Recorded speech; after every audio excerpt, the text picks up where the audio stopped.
नाम रानी। रानी नाम का क्या मतलब है? रानी की ज़ुबान का लफ्ज़ है।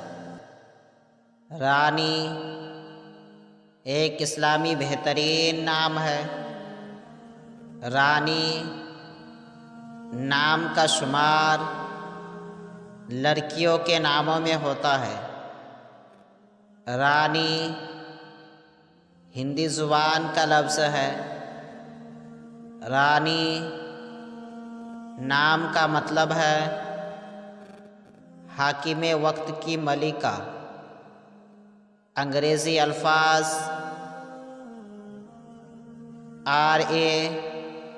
RANI रानी, नाम, रानी, ज़ुबान, हिंदी, माना, हाकिम वक्त की मलिका।